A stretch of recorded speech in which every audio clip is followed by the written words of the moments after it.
Do you need to sell your house fast? Well, you've come to the right place. We buy houses in any condition or location and can close quickly so you can get paid and move on. Are you behind in payments, dealing with a divorce, job transfer, a fixer-upper, or have a bad tenant? We eliminate all the hassles of the traditional sales process. By selling to us, you won't have to do any repairs or updates, list with an agent, wait month after month for it to sell, hold open houses, or pay any out-of-pocket expenses. Give us a call and get your money fast.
Alright, we are here back live at K2 Pool Room. We have a great match tonight. Both of the players are over 600 Fargo. We have Steve DeLuna against Justin Turner. So this should be a really good match. They are pretty much ready to go. So you guys know the spiel. If you are watching, go ahead and start sharing away. 1,000 in the middle. It's a great, exciting match tonight. Again, these guys are over 600 Fargo, so we should have something pretty fast and entertaining tonight. I haven't seen Steve DeLuna play for a little while, but we should get acquainted to his style of play pretty fast since the last time I saw him. So let me go ahead and give him a thumbs up to go ahead and play. So from there, we will start just a minute. Now again, if you guys are watching, make sure to share the page to all the possible sites out there, and we can go from there. You can go, Steve, you can break. We're good to go whenever you're ready. Alright, so here we go. We are ready to break this particular match. Nice break there by Steve, and made a couple balls right off the bat. All right, so Kid Casey just saying already who is playing. Craig Herman says I'll take Chan scratches 6 times for 1,000.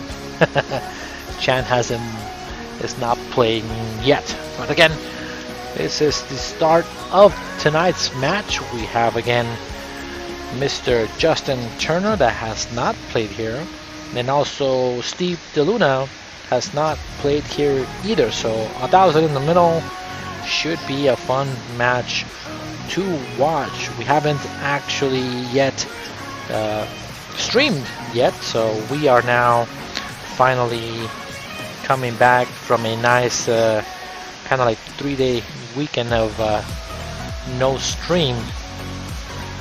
So we'll see how good of a match these guys can put up for us.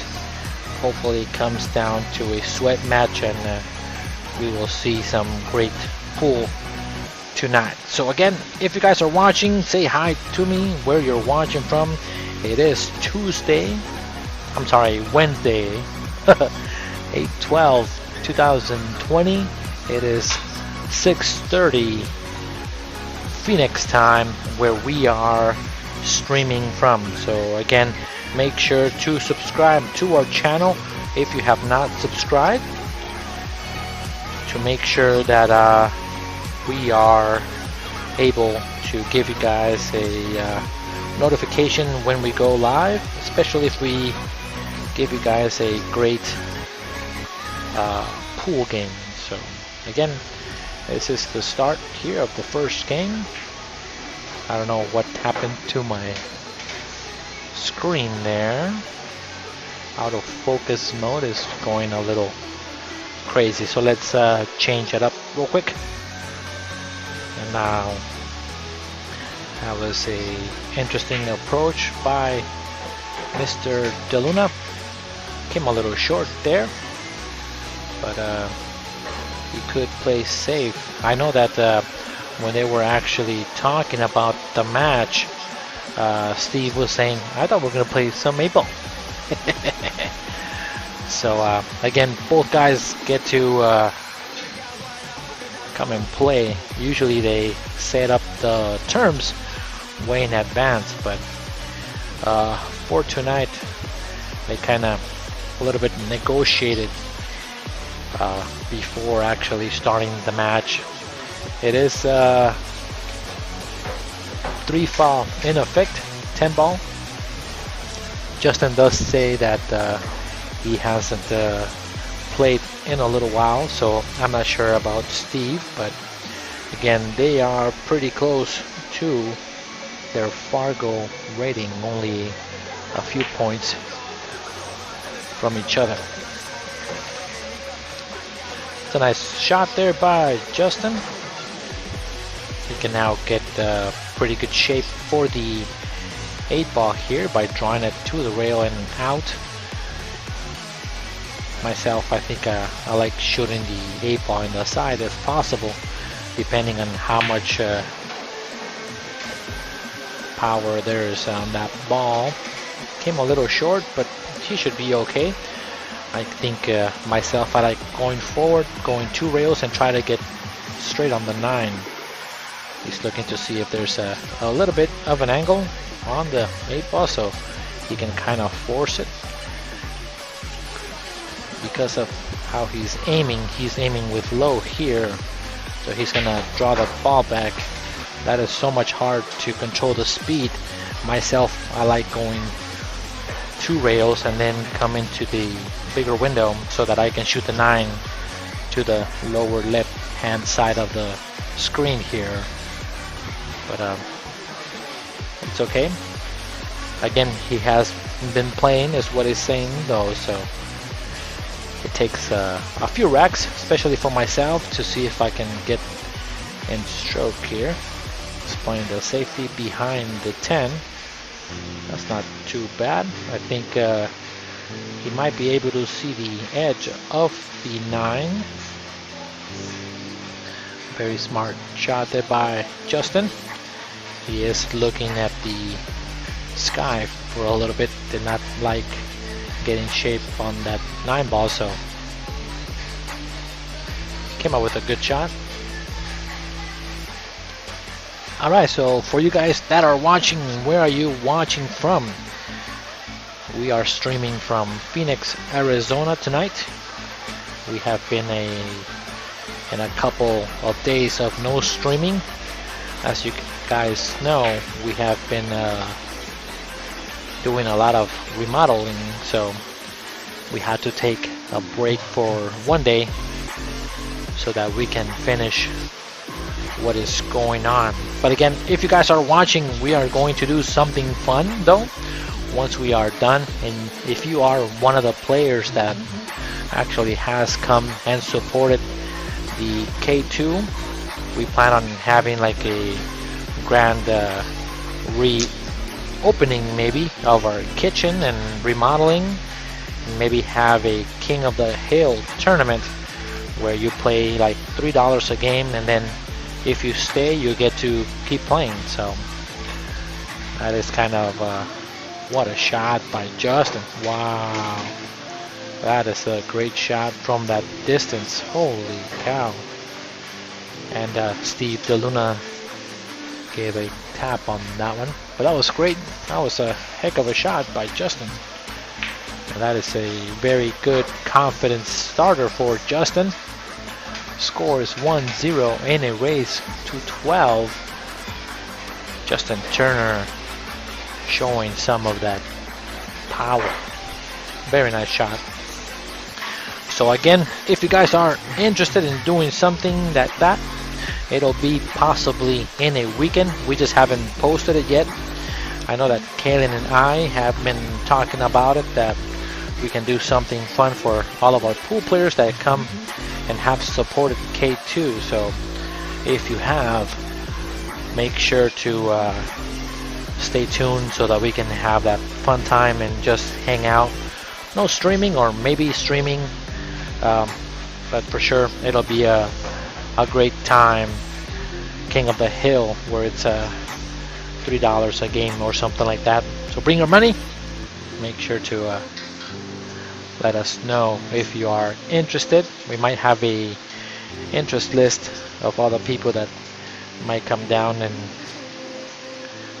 we can have a great time. Alright, so great start for Justin here. Let's see if he can make a ball on the break. Nice break. Just no ball down. Everything was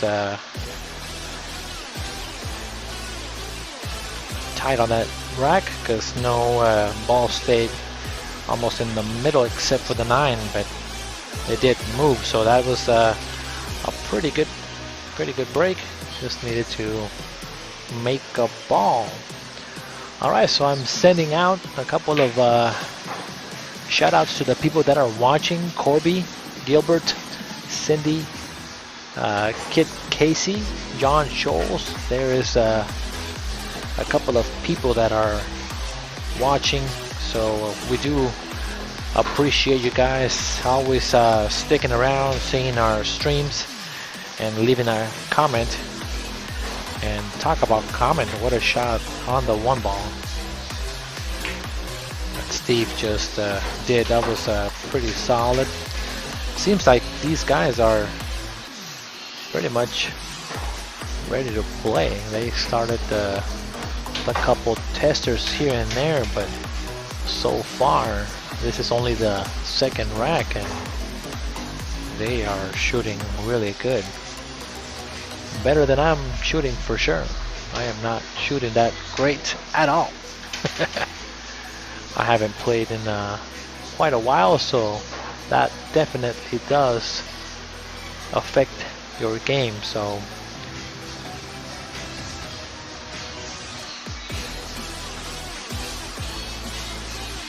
Cindy says, what about if the queen wins? That is true.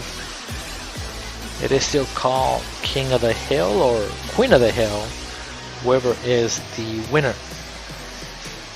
Steve is gonna shoot this ball all the way down table. Oh, just hit the point a little bit before getting it all the way down. So now Justin comes to the table. If you can shoot this ball with not too much of a stroke, because that ball can actually rattle out if you hit it too hard. It's got to be in the center of the pocket. Eric Lervold is saying that we are here in Mesa. Thanks for the stream. Have you had anyone from our area yet? What do you mean from your area? Oh, to actually sign up? Not yet. We are, again, we haven't started a sign-up sheet or a date, but for sure I will take some of the names down that will come over and for sure hang out with us once we are done. And yep, it is no combos tonight on the 10 ball. You gotta actually run out in order to win. Oh, Justin has a very tight shot on the 7. He might have to spin it just a hair. He did. That's why the cue ball is spinning on the table there. So he had to spin it.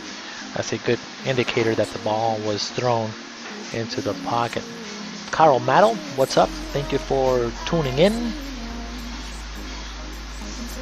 And Eric is saying that he's watching from Mesa. Nope, nobody has said that they watch from Mesa, so that's, you got that territory, buddy. Jack Circa is tuning in for this match. Thank you for tuning in, guys. Nice shot by Justin coming around the table. That was pretty. That was a beautiful stroke right in the middle of the pocket. And Justin is looking to see if he can shoot it in the side. It is a very severe angle there, but he's gonna try to cut it to the left-hand side of the screen there, and it's gonna try to avoid the scratch on the side, because this particular shot more often than not might go, and that's what he's looking at here. He's bending down.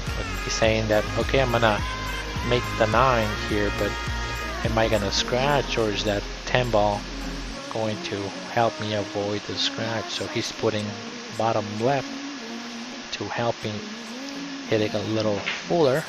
Good shot, and coming out to the middle of the table. That was a great shot. Now this one is not easy either, so this should be a pretty good tester as well for Justin to make sure he's in stroke. These are one of my least favorite shots. Oh, what a shot by Justin. He is here to play. Holy cow. He hasn't made too many mistakes. That was a great shot. Jack Circa saying thanks for the stream. No problem, Jack. Thank you for tuning in tonight. Hopefully I can keep you guys entertained.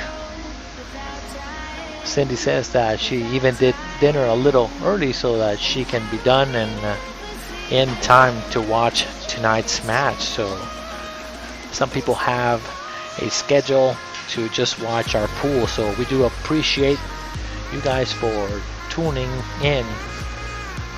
Carl Maddle is saying how I'm doing tonight. I'm doing fantastic. We are in the final stages of actually finishing our kitchen remodel, so we cannot wait. We are pretty excited and also impatient because we want everything done. Bob is watching from Hawaii. Aloha, buddy. Thank you for tuning in. Do appreciate you guys tuning in tonight. Greg Berming is saying that the pockets look huge. They look huge only because of the angle of the camera. These pockets are actually 3 7/8. They are possibly the tightest bar box in the state of Arizona. with 3 7/8 and kind of a deep shelf at the same time. These guys are just making it look easy. A lot of the players that come and play have a little bit of problem making the ball, but these guys are playing pretty solid. They did come to practice, just as a heads up. Justin was here about 45 minutes earlier before the match, and then Steve was on his way, and he said that he got in a car accident, unfortunately. And then he did say, "I'll be fine, I'll be there to play anyways," and he's here playing. So it's a trooper to come back and play. I like it. Hopefully that doesn't mess with his pool playing though.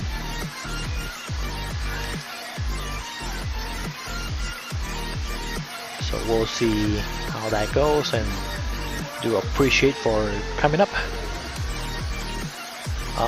Carl Model or Model. Got it. Pretty cool, pretty cool.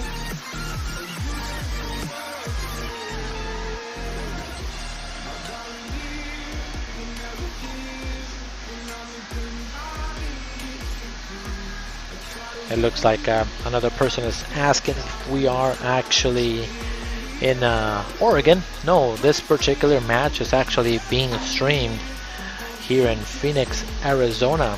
We have what we call K2 Productionz out of the garage here in Phoenix, kind of like Roy's basement. We have K2, but out of the garage. We have custom made this particular garage so that you can come and play. Usually we don't have any of the drinks or the Cheez-Its or all those products on the floor. We only have those because we have our remodeling of pretty much our entire house.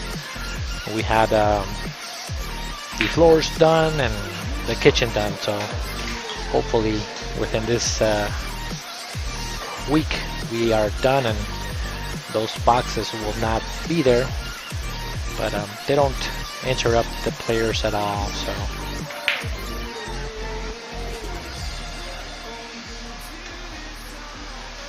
nice safety play by Justin there, but I think he can see the edge. It's not too bad. Oh, he cannot see it, so he's gonna have to spin it. I think that puts him on 2, I'm not sure.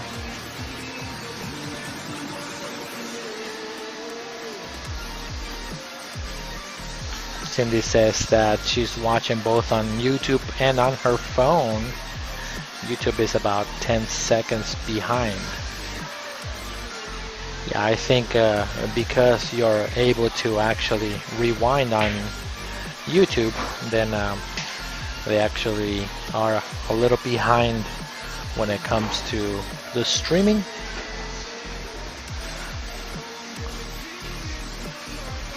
And Cindy does like that there's no lag on YouTube. So again, if you guys are not actually signed up to YouTube channel that we have under K2, we suggest that you guys actually subscribe, because a lot of the time, sometimes the Facebook going live, they do actually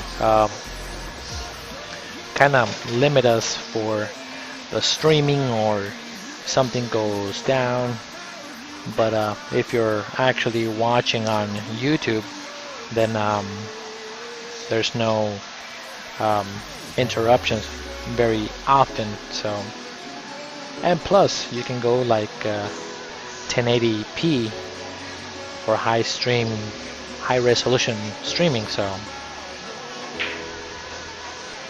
it is positive to see it on your YouTube screen if possible.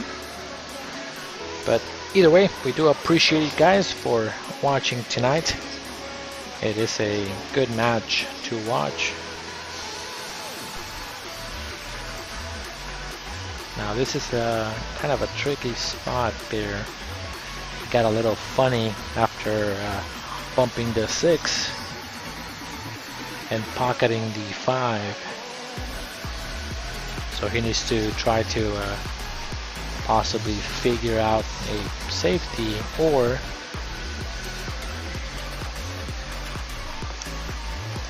the only shot I see is playing the combo on the 10. Oh, must go. He's looking at the shot. I'm not sure if it goes past the 10 ball or the 9, but he's gonna have to come 2 rails. I'm not sure. There's a scratch there. Maybe that will be really close. Yep.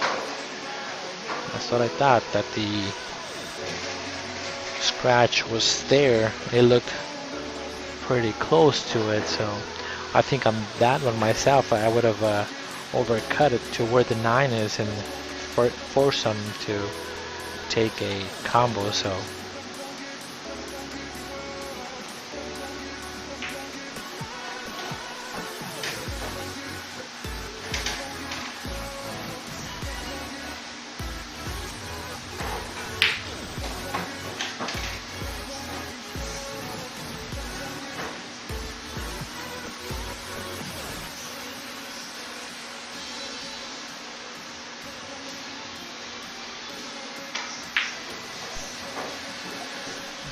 pretty good shot there by Steve.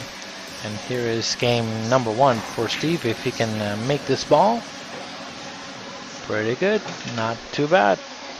Nice out by Steve. 2-1 in a race to 12. And I think it was a race to 10 originally, but they only were gonna play till like I think it was possibly 400 or 600 in the middle, so they extended the race to 12 for 1,000. So that should be again a pretty good match.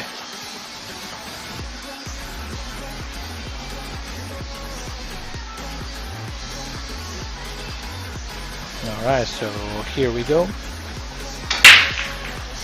Last time he did make a couple balls. This time he makes a ball. Can't see that 1 ball. You just gotta cut it kind of thin and then try to get shape on the 2 here. That was a pretty tough cut. He would have gotten pretty good shape on the 2 on the side.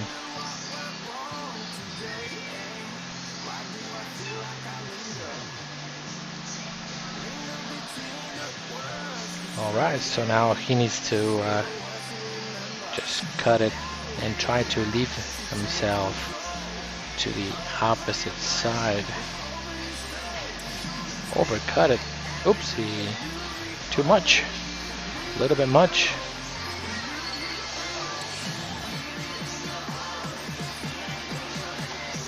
Kid Casey is saying that Justin, congratulations, he is going to have a kid soon. Yes, that is pretty cool. Congrats. I will put it on the screen here so that he can actually see that really quick, so that he can congrats to Justin on having a kid soon. It is very true. He has now posted that he is going to be a dad, and he's doing actually kind of a cool drawing actually, that if you guess the baby's weight and also how many inches tall, and also weight, tall, and when the baby is born, whoever has the most points will get the 50-50 raffle that he's doing. So if you guys are interested, make sure to contact Justin and help him out with his new kiddo on the way. So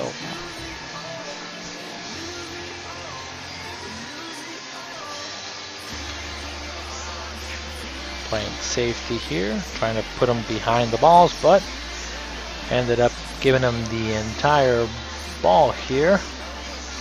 Harold is saying, hello, how are you doing tonight, my friend?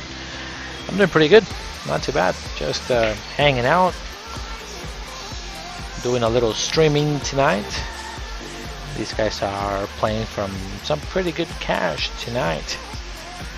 Both of these guys have not played here at K2 before, so it is a first time experience for them to be able to play on these tight table. So we'll see. Let's move this scoreboard more towards the middle because it's driving me nuts.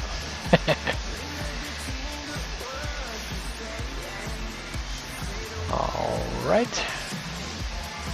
Alright, he can cut the ball here and come around. Wanted to avoid hitting those balls there because he cannot now see the 4-ball. Bill Ferguson is watching from Las Vegas. Thank you for tuning in. Do appreciate it. Hopefully you're entertained with this match. Again, these guys are playing for 1,000 in the middle.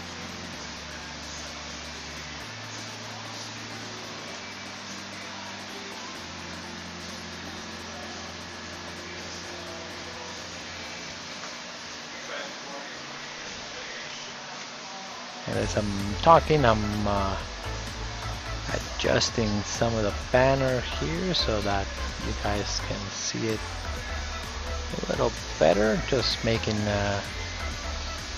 minor adjustments.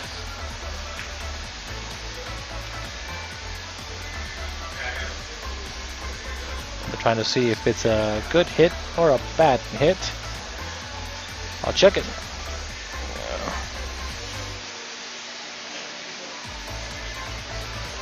It was good. It was good. Yep. He hit the back side of the 4. Yeah, hit on the back side. And the 10 ball went up. Yeah, the 10 ball went up. So it was good. It's a good thing we have instant replay. So to appreciate it that we have that instant way to find out if it was good or not. So really fast to check that. That was pretty good.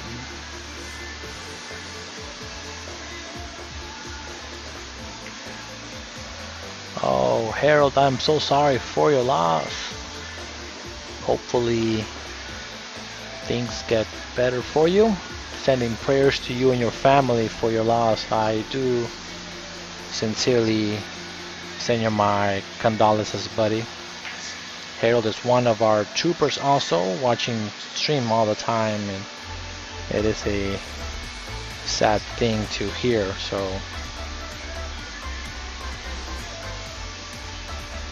hopefully everything or should I say that God gives you his blessing and making you strong. Oh my God, what a shot by Justin. That was a great shot on the side. What a kick, holy cow. That was a great shot. So far, that has been the shot of the night. One real kick in the side.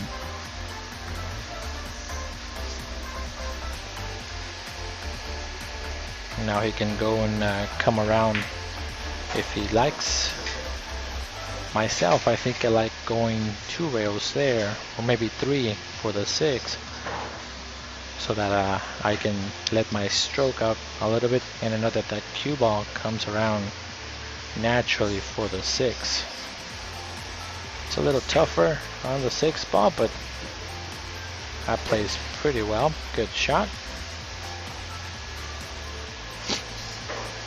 You can just shoot it and draw it, or come around the 9. A couple of preferences that he would, or the shooter likes to do. This particular hit should be pretty obvious.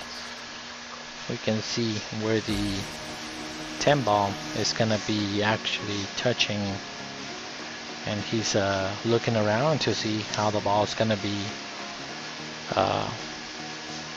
deflecting off the 10 after shooting it.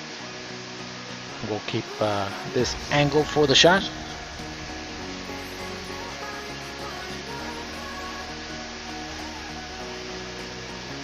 Should be pretty obvious hit on the 8 ball. That was a pretty good shot. 10 ball went backwards.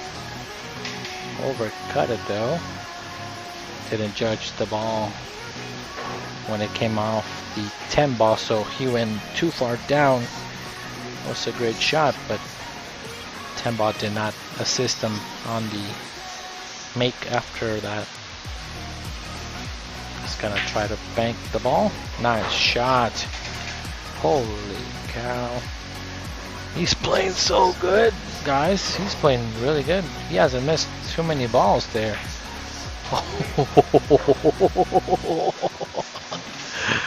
Ooh, almost missed it as soon as I said that.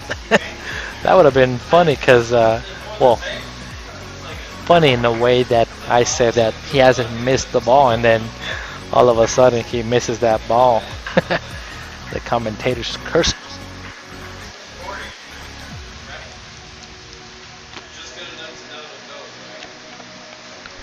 But that was a heck of a shot. Now again, if you guys have not subscribed to our K2 family channel, make sure to subscribe. Send us possibly a personal message just to say hi, how our days are going, everything. We usually reply within a few minutes if it's possible. But again, we give you guys some good streaming here at K2. Make sure to subscribe to our channel. We do have YouTube, and also we are Facebook Live, and we do that possibly 5 nights out of the week during the week, so you guys can enjoy some great matches like this one today. We'll see if he can accomplish what he wants to do. He played the push. Now the thing is, Justin can actually go off the rail, come around 3 rails and get shape on the 2 ball.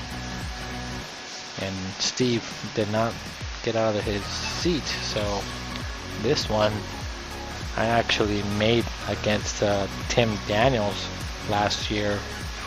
I mean earlier this year when I was playing actually playing 9 ball. I pushed exactly like Justin did. I came 1 rail, made the 1, got 3 rail shape on the 2 ball and ran out. So that is a very good shot to actually know. The only thing myself, I like to measure things out so I know exactly on the rail where I'm going to hit it to have a good contact and almost make the ball pretty close of the time. Played safety here, tried to put him behind the 4 and the 9, but I think Justin can make it. He's taking a look at it, and there's a pretty good gap between the 4 and the 9. Might be deceiving a little bit.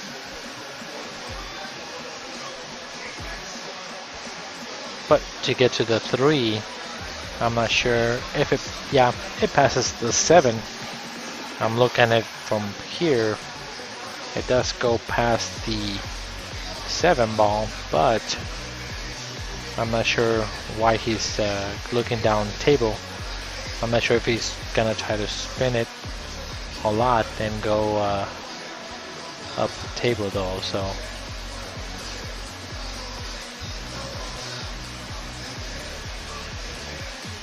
Let's see.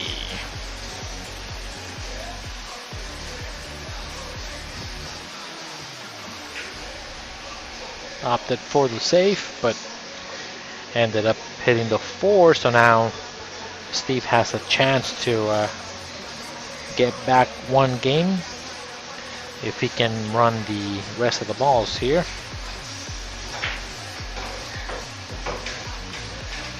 Kind of overstroked it though a little bit. And this table is not super fast, but it does play pretty good speed, so not too much cue action do you need to do to actually get the shape that you need. Off the 7. Oh, ended up scratching. Alright, so now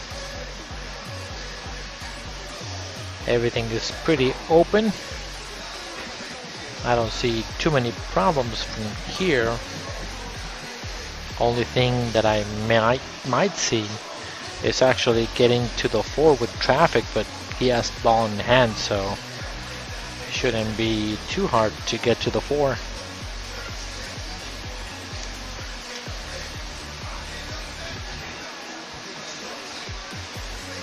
Just trying to see if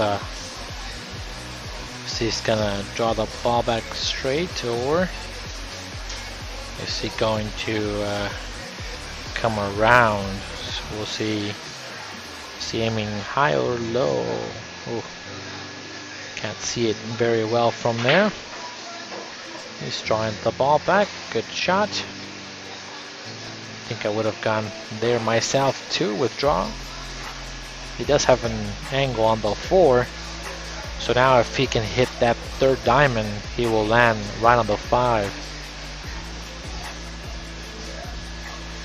Because he needs to make that 5 ball in the side.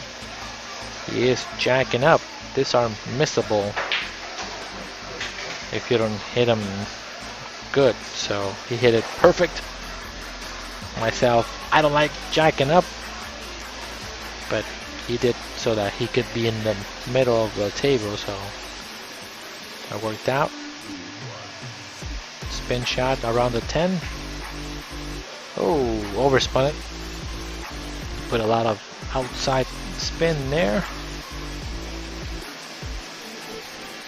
Just missed it by a hair.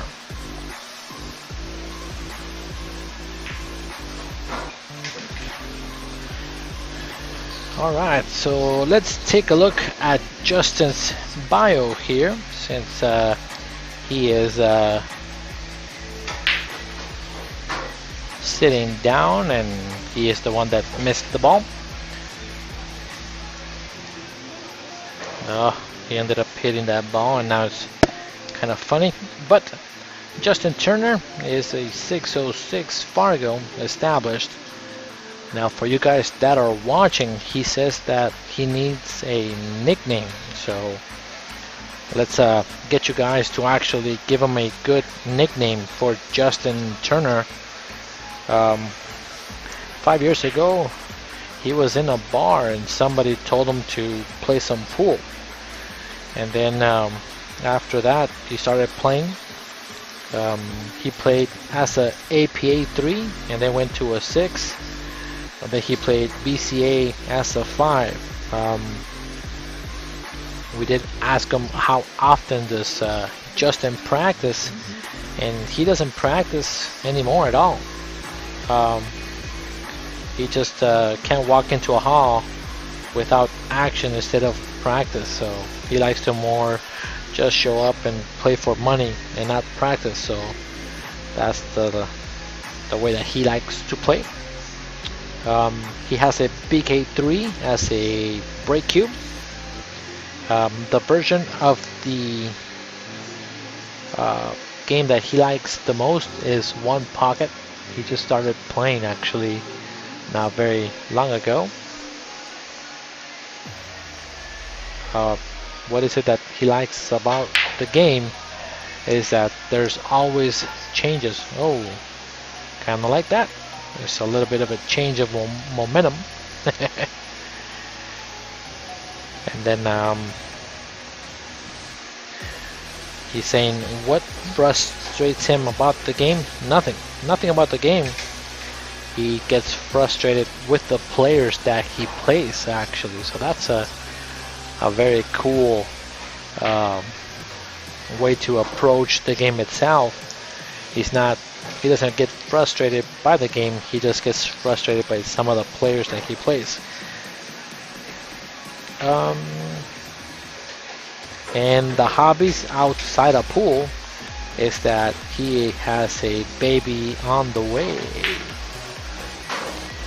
So that is pretty exciting news for Justin. Just a little bit of a little bio on our players. Oh, look who just joined the stream. Nicholas, a professional pool player. He can possibly play safe and use the 2-ball and the 9 and the 7 as blockers if he wants to do that. It's not too bad of a shot. He might not like the return though, because if he can make the 9, I'm sorry, the 1-ball hit the 9 and float over behind the 7 and the 10-ball, he might be in trouble here.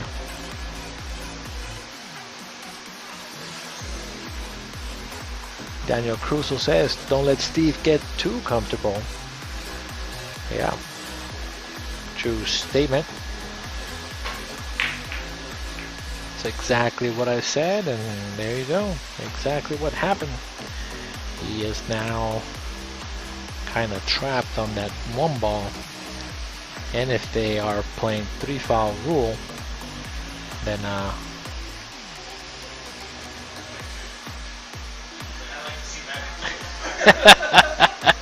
he's calling the 1-ball in the side and saying, I like to see magic too. Because that ball was not gonna go in the side. Good hit though.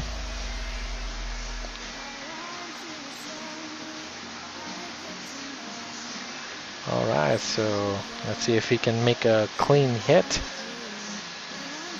That was good. Good clean hit on the 1. Pretty easy safety here to just glue him on the 1 and have the cue ball. Glue him on the 10. But then it's a long reach.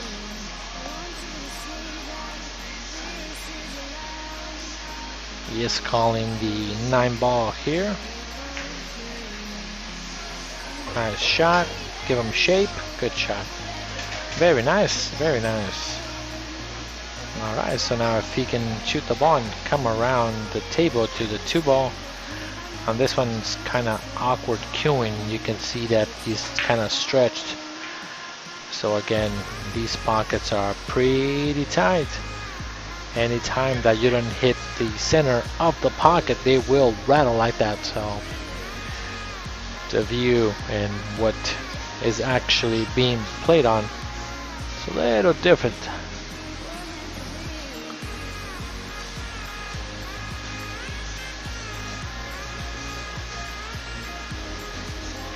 Here comes the 1-rail bake. You can see it. It's looking really hard to see where he needs to hit the 1-ball to make it. Let's see if it goes. There is a kind of a safety shot too if he hits it kind of thick, where the 1-ball will travel to the opposite side. Oof, that was really tough though. Hit it a little fat.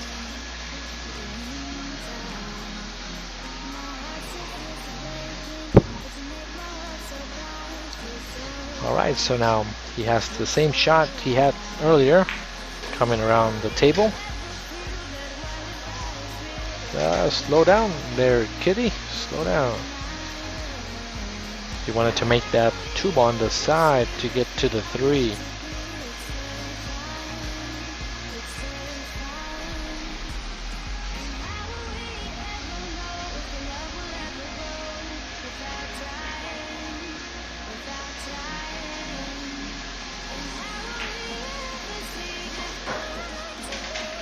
Can see the 3, so that's A very nice shot.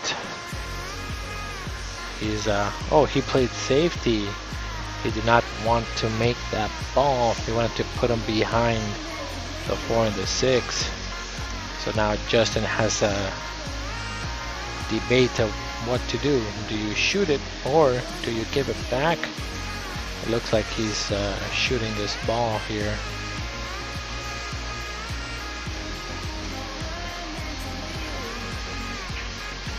Overcut it just a hair.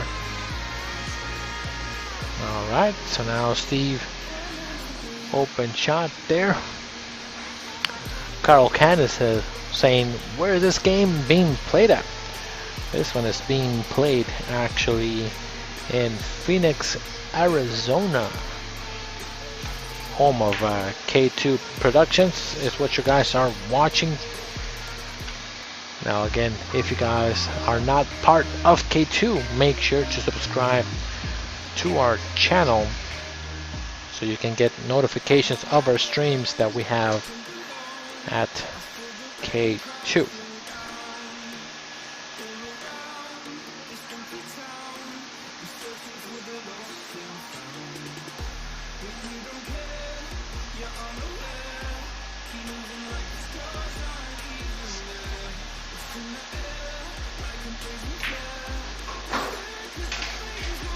I think it's really cool what we have here now developed with K2.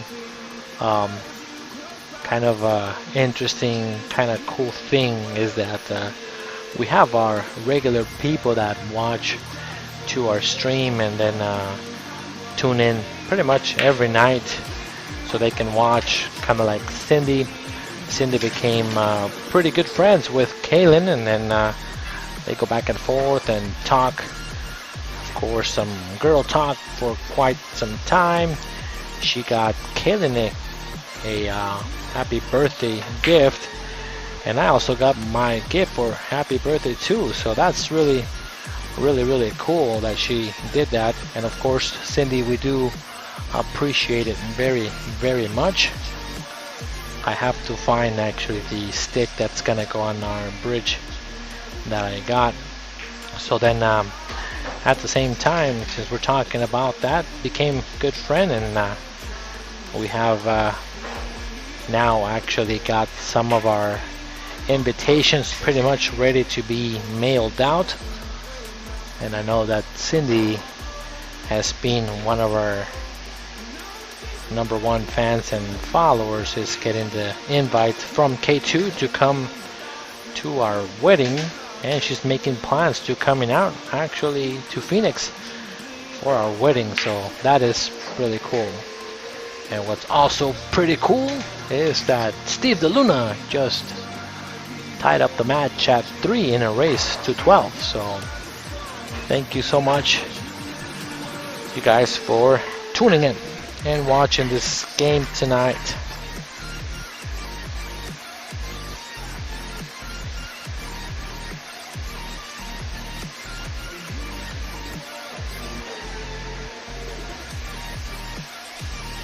Now again, this is a race to 12 for 1,000 in the middle. They're only playing one long set to 12. No early 10s. 3 foul is in effect. Nice break by Steve. Holy cow. That was a great break. Ball hop off the front facing of the one.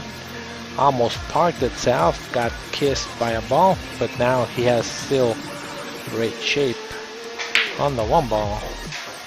He's starting to feel the stroke. I can see it. I can see that he's starting to feel the table. His stroke is starting to come out a little bit. Just don't come out too much. You just need to pocket the ball pretty well. Just like that. Great shot by Steve. Needs to shoot it forward. Try to get straight on the 4. Oh. Just bobbled it. You gotta hit the center of the pocket.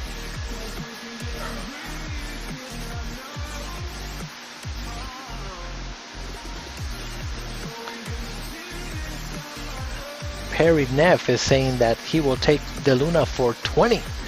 Anybody want to take a $20 bet? There is a open $20 gamble there. These guys are so close in Fargo wise. I would say that I'll take the $20 bet, but I like my people that are watching to take the first stab at it. So if you guys are wanting to do a little gamble tonight on tonight's match, make sure to get with Perry. Jaysuko, hola, Wrongener. Okay, Jay says that we are good peeps and that she appreciates the stream. No problem. Thank you. It is very cool to for us to actually have this going on while all this crazy pandemic is going and people coming to play and keep everybody safe. As you can see in the room, Steve is in one corner and Justin is in another corner, and we wipe clean everything pretty much every time after the players leave to make sure that everything is ready and set to go for the next time. And at the same time, the safety of our players is very important as well. Nice shot by Justin. Holy cow.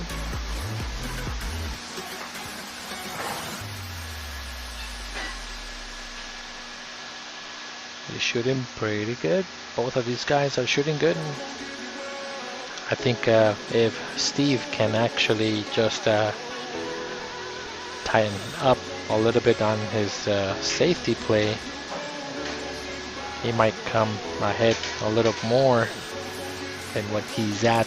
But again, this is only a few games in, so now they're kind of now getting used to feeling each of the players' ability to shoot.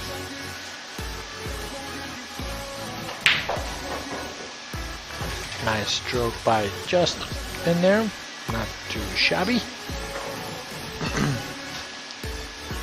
Might have to cut the 6-ball to the side pocket and try to avoid the scratch. Avoid the scratch, yeah. I saw the scratch coming. It is very difficult to avoid it. He needed to hit it kind of like he hit the other one where he hit it with bottom outside, trying to hit it a little thicker, grab the cue ball into that 6-ball a little more and avoids the scratch. So it was a pretty, I think to myself, it was a pretty obvious scratch, and he said it too. He said, I knew it was going to scratch. But then your mind kind of plays games. Uh-oh. Oh, no. So now Justin,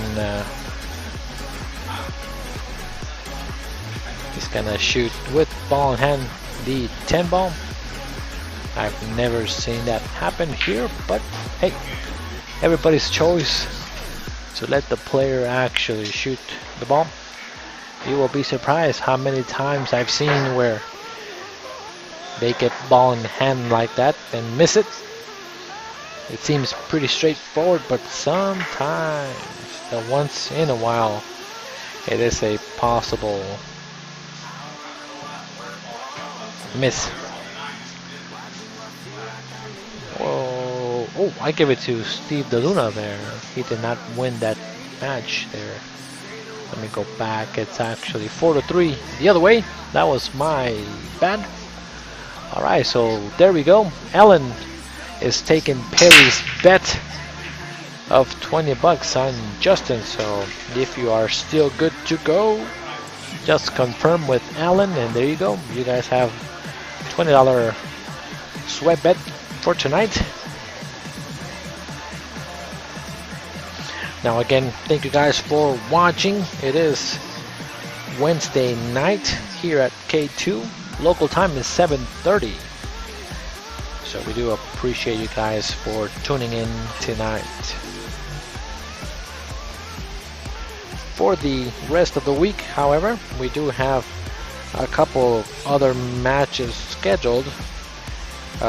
Tonight, again, of course, is Justin Turner against Steve DeLuna. Tomorrow will be also a great match. We have Joe Avila against Chris Carpenter. I think this is number 2, I think, for them. And then Adam Payan is playing Joe Avila the following day. On Sunday, Kyle Janowak is playing John Chavez. We had to reschedule that match. Monday of next week is completely also booked. Monday, Tuesday, Wednesday, Thursday, Friday. So the next available appointment, it is August the 24th, Monday possibly. So if you guys are looking to match up, what we tell you guys to do is post it on K2 production page, and then if that doesn't work, you can post it on K2 Productionz, and then Arizona Pool Players. And I'm not kidding, within 15 minutes at the most you will have a match. So make sure to schedule your matches if you want to get in stroke. Again, we don't know how long it's gonna take before we can actually come and shoot some pool, so that will be a little while. Make sure to keep your game in stroke. Steve is gonna try to send that 6 ball. That was so tough to do. On that one, I think the better option was to one rail kick the 6 ball. In my opinion, I think for sure I'm hitting the contact or surface area of the 6 ball is much greater going one rail kick than going the thin way. That's a reverse shot, but it was a tough shot either way.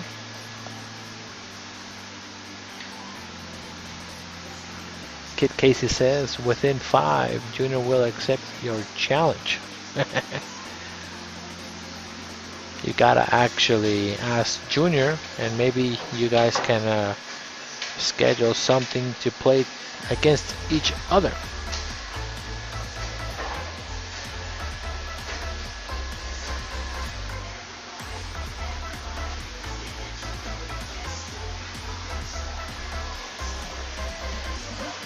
Alright, so now to get to the 8.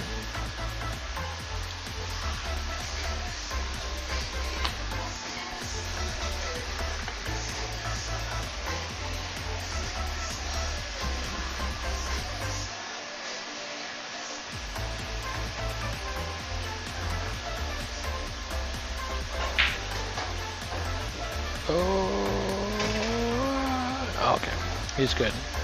I thought he was gonna get hooked behind the 9 there.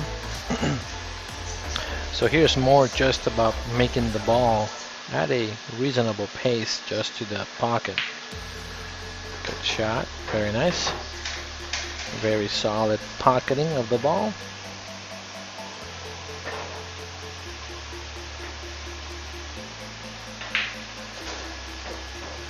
Good shot there. I think this one we can say that it is in the books. I haven't seen Justin miss a fairly easy straight-in shot. So scores 5-3 in a race to 12. Great shot. All right. Very, very nicely done. Very nice. All right. So in the meantime, we'll be back with a quick commercial break.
All right, we are back.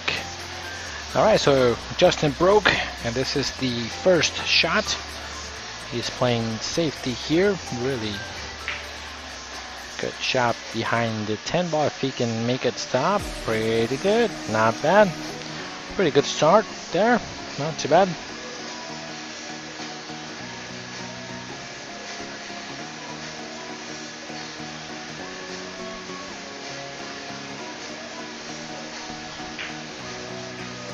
Nice kick there by Steve. Not giving ball in hand, so that was good.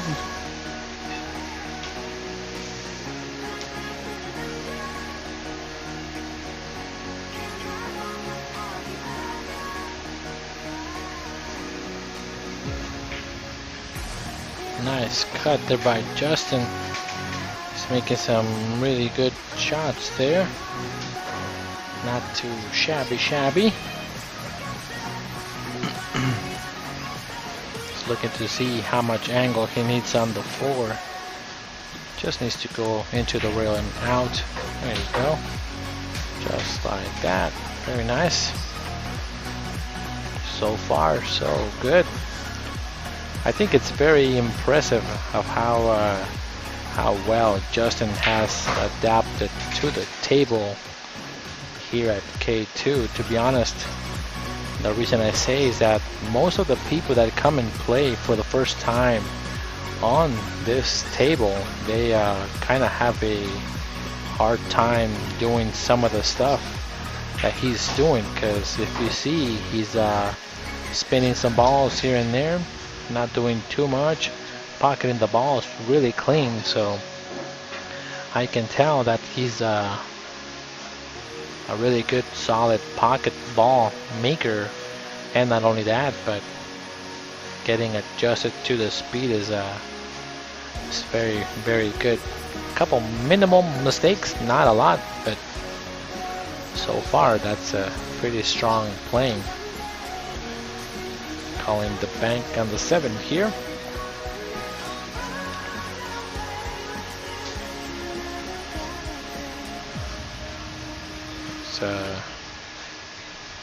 Trying to see if he can get also shape on the 8 ball.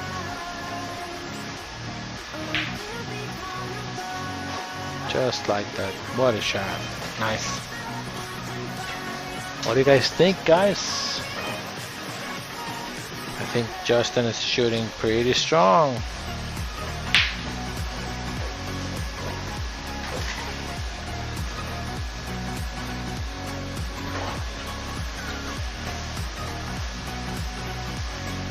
I might go out of a limb here, but I think Justin is the best player that has come to play at this table for the first time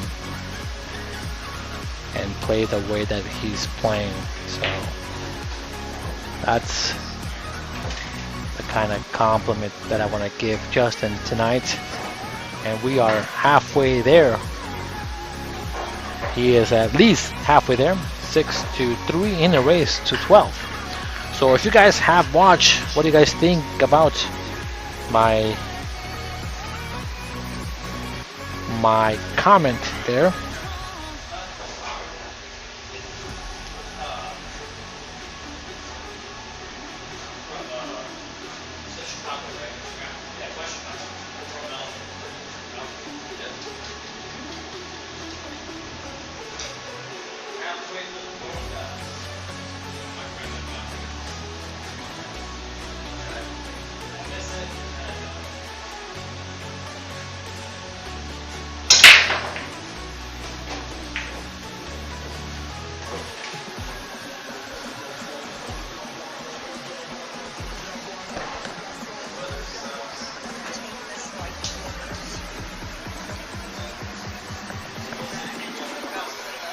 It's still hooked up, right? It's still hooked up anyways, right? Yeah, but if I go upstairs, it might start to... Oh, I think, I don't think so. As long as I'm right above it, right? It's fine, yeah. Okay. Let me know if you hear it, and just give me let me know. Okay. So Kaylin just came in because she needs to actually really quick take her phone, and she's the one that's actually streaming into our room here the music that he has on her phone. So Kid Casey says that Emilio also shot great his first time too. Yeah, I gotta say that too. But I'm just again going off a limb here.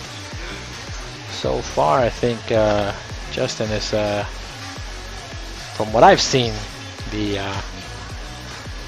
person that has adopted the fastest to the player, I mean to the table, that I've personally seen here at K2 since I've been doing the commentary. So could be wrong, but again, personal opinion. Good shot there by Justin to get all the way down the table. Wow. And this is what I'm talking about. He's making some great shot.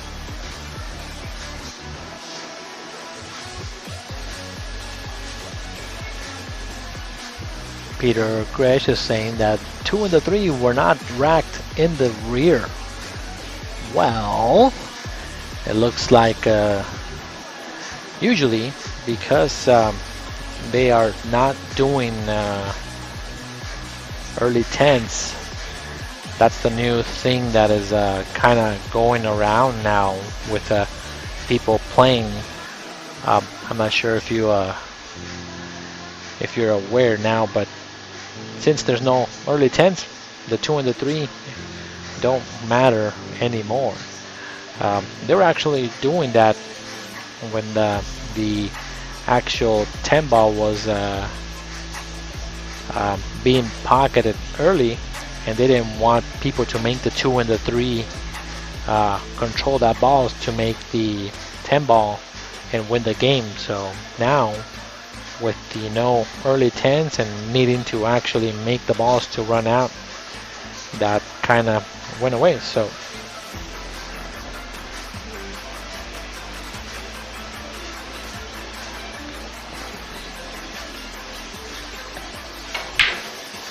ooh, he put a lot of forward spin. It took too much. So that was a great shot. Unfortunately, ended up scratching. He was trying to get shape on that 4.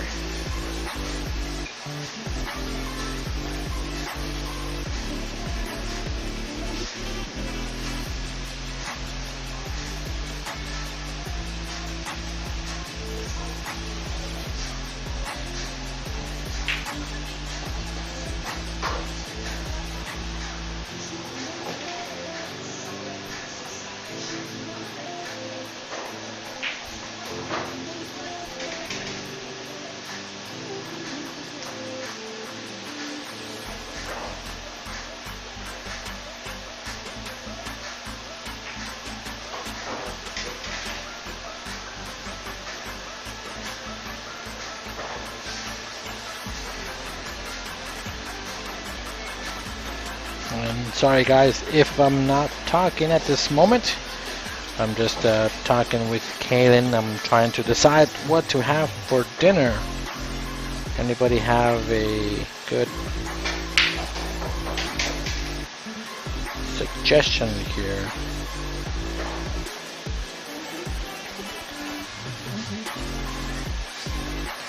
And, now Steve has a great couple balls runs there to make sure that Justin does not go too far on his lead.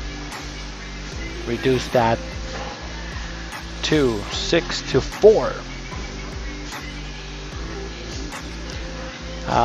Yep, Harold, that means that if they make the 10 ball, there is no win.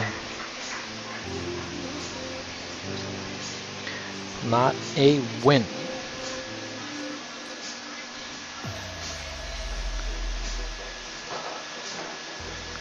Now again, if you take a look, the 2 ball and the 9 ball are not racked in the traditional way, but with no early 10s. It doesn't matter. All the balls will be scattered all over the place.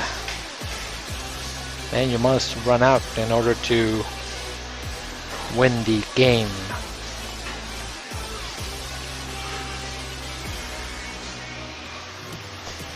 Nice break though by Steve. He's gonna play the push here, and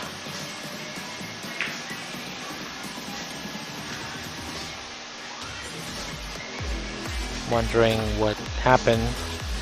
He did say safety, but forgot to hit the wombo. Oh no, he said push. Never mind. I thought he heard. I think I heard him say safe, but he just wanted to move the 2-ball to get better or weirder position on the 1.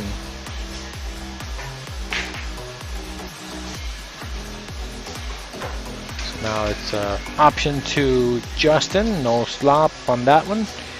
Gotta call everything. So Alan Brown says that Steve has a very long break stroke. He breaks good though. Yeah, I can see it when he's actually shooting the balls. His stroke is very, very long, like playing on a 9-foot table. So that's where the power comes from. I know that before, when I was playing on the 9-foot tables twice a week, my break was really, really good.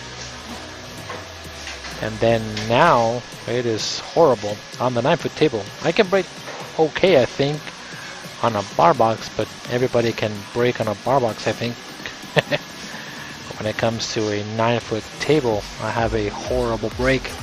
I don't have that long bridge that Steve has, which is kudos to Steve on that bridge and that break. So that was a very strong break.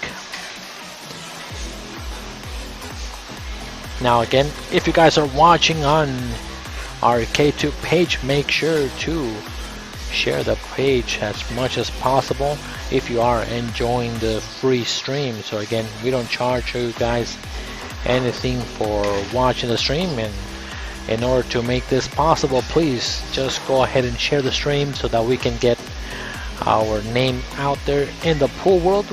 We're trying to have as many subscribers as possible. Oof. Okay, I thought he was gonna get corner hook there. So please make sure that you guys share the page and also subscribe to our channel.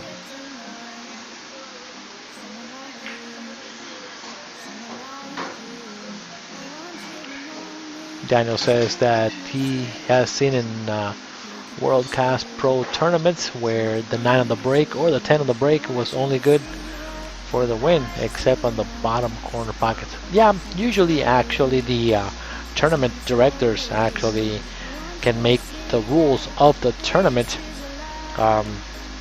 just by having some of the pro players actually come and play.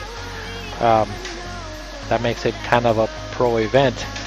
For example, when it comes to the Moscone Cup, they play 9-ball, and then you make the 9, and that's actually a win. So, and it's been like that for many years. So, the rules for those tournaments that have been happening for such a long time, those usually don't change the rules. But I know that when it comes to like here in Arizona, the state tournaments, anytime that there's a change to a ruling with the BCA rule, they change the rule accordingly to how BCA has actually changed. But when it comes to big tournaments, I rarely see actually changes at all. So all right, so scores still 7-4 in the race to 12. Justin has a very nice, comfortable leave.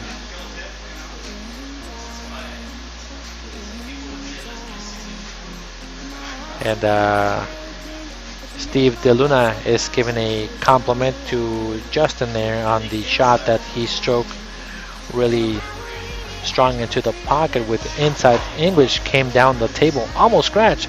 When I was saying, oh, but he got perfect on the 6, so that was a great stroke and great shot. Yep, they ranked the 9 ball on the spot now instead of the 1 ball. Yep. So again, a lot of the things do change, but again, they try to make it as hard as possible for a player to actually, that is especially a pro player, to run out, because that is their profession and they play pool only as their job, so they don't have any other source of income but actually playing pool. So they have to be really good at playing pool, and then you study pool, study the rack, study pool, study the rack, study shots, and then that's how you become much better. But here in the States, it's really tough to become a pool player and actually make a really good, decent living. So I was looking at actually the top earners. Actually, like Shane Van Boning was one of the top tournament players that actually won, and I think his income wasn't exciting, making about 75,000 a year, around there. A couple of years he made about 100 grand. It's not a lot, especially if you're traveling all the time and paying for like hotel stays, entry fees, and things like that. But again, of course, those guys have sponsors that cover some of the stuff that they actually do, but it is a tough sport to become professional and actually make a decent living. Now, if you're talking like Asian players or European players, they get paid pretty good to actually become professional billiard players. And it is a very good incentive for them to actually pursue the profession of pool. Nice shot by Steve DeLuna. He was almost glued on that ball. Oh, bad roll there by that 9. Got him hooked. So now he's gonna try to kick it into the corner pocket. That was just not a fortunate roll for Steve. And if he can, and if Justin can make this bank and get even further, it's gonna be a little tough, and a couple good rolls to roll for Steve to actually catch up.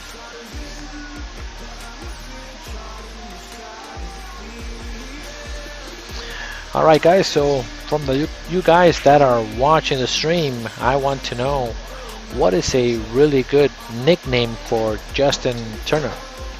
He says that he needs a nickname, so let's come up with some nicknames for Justin. Oh, wow. I didn't think he was gonna miss that ball at all. Alright, so Justin just walked to the refrigerator and got himself a drink, courtesy of K2. Anybody that has come to a K2, we provide drinks, water, snacks, just for coming over and setting up a match and playing here. So completely complimentary from K2. Alright, so what's a really good game? I mean, a really good nickname for Justin?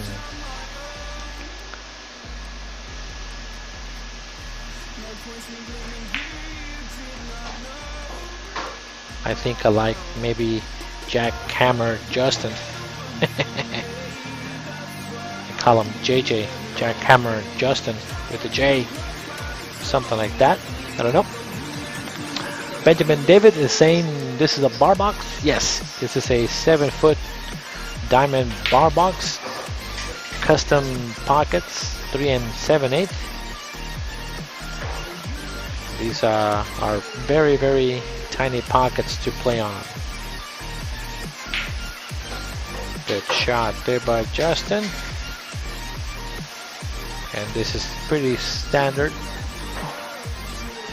I want to say that he will make this ball as well.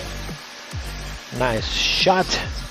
Scores 8-4 in a race, 2-12. Justin is playing pretty strong. Based on how the game is going, I think a really good matchup would be Justin Turner against Chris Carpenter. They are both pretty close in Fargo, I think. Or even Justin Turner against maybe who plays pretty strong here. That would be a good matchup if he plays this way the entire time. So I'm saying oh, nice break. Look at that cue ball, center table. Good break. Kid Casey says George Bell would be a really good contender for Justin. I'm only saying that because he's playing pretty strong. I'm not counting Steve DeLuna out. I don't want to say that I'm counting him out. So I think if he makes a couple little less mistakes, he will be right back in it. This is still only about a fourth of the way. If Steve DeLuna can make a good comeback, which is exactly what we want all the time. We want to have a nail biter. We've had a couple.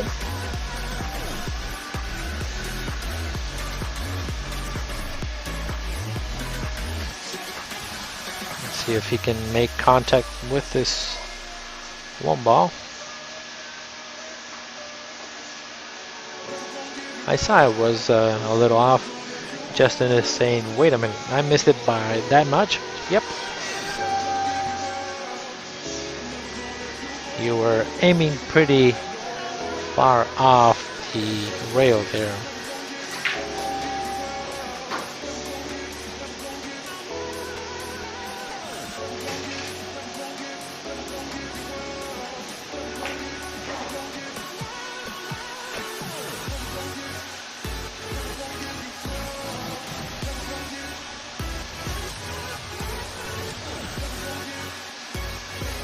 Good shot by Justin, playing safe.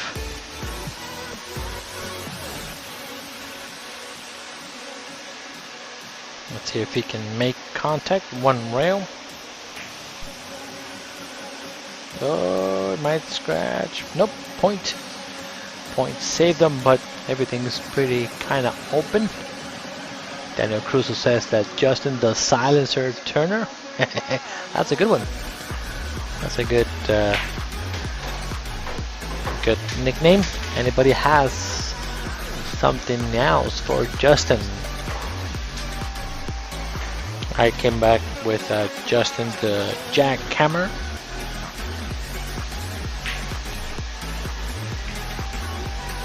It leaked just a hair. You can see the entire 3-ball. I'm looking down the barrel and he can see it, all of the 3, so he might have to put him behind the 10 and the 7 and just have that 3-ball go up the table. A little bit too much spin. That was the right decision. When I was seeing him main on that cue ball, I thought it was too much. You want to put less than more on that particular shot. You want to actually use the entire, because you have the 9, the 6, and the 7. The only way that he will see the 3 if you overspin it. So you want to kind of underspin that shot there.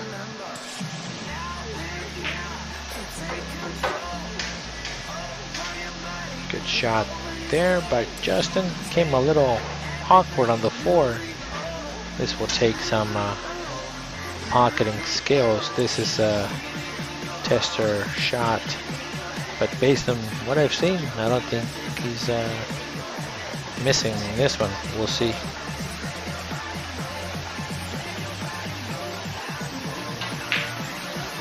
Good shot.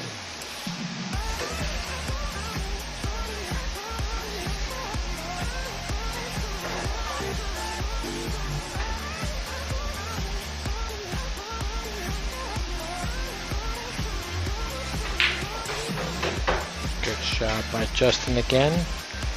Again, he's playing pretty strong. Now that 7 does not go, so he might have to force the shape on that 7 to try to make it in the same pocket that this 6 ball's gonna go.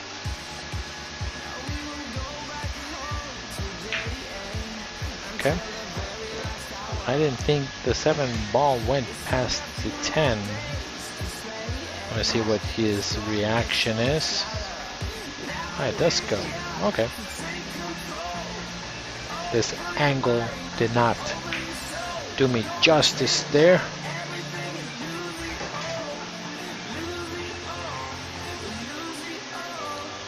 Justin is playing good, guys.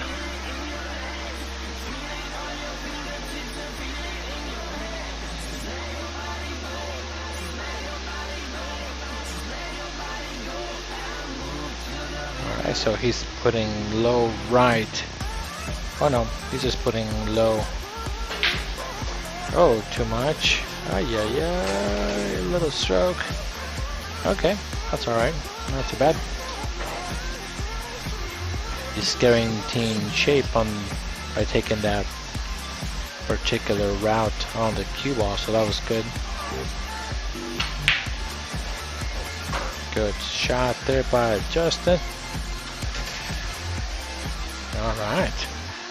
Wow. I would be really afraid of playing him right now. I don't think I will actually want to play him after that. That was a great shot.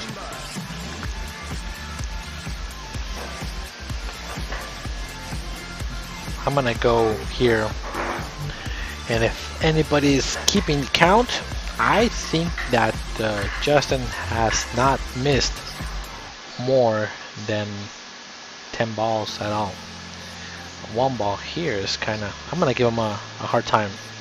I'm gonna wait for him to actually, before he breaks, to see where he learned to rack the balls. Hey Justin, where did you learn to rack? Where did you learn to rack? Where did you learn to rack? Rack? Huh? Where did you learn to rack? For tempo? Uh-huh. Tempo? Yeah. Fernando. Fernando, tell him to give you a refund because the 6 ball's in the front.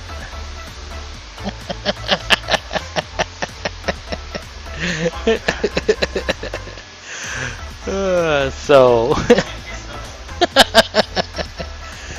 so it looks like Justin Turner was saying that he actually learned to rack from Fernando. So so now I told him that he needs to get a refund from Fernando because the 6 ball's in the front.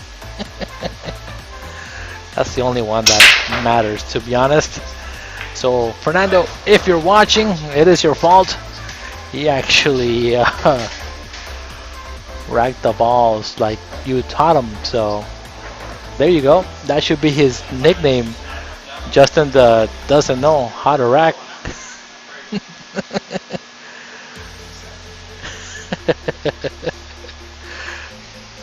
I don't know, something clever, guys, would be a really good one. I think it's kind of funny because when I was playing in Tucson this year, the commentators actually gave me a really hard time because the first time that I lagged on the stream, I'm not even kidding, I lagged and I only came to the first rail. That's about it. You know how you hit the top rail and come back out? I barely made it to the top rail. And then ever since that, they gave me a hard time on my lagging skills. They said that they would have never actually let me live it. Nice stroke by Steve. Oh, just needed to put more top. That spin took him out. Just learning Turner. Oh, nice shot. Look at that. Good shape. That was a great bank.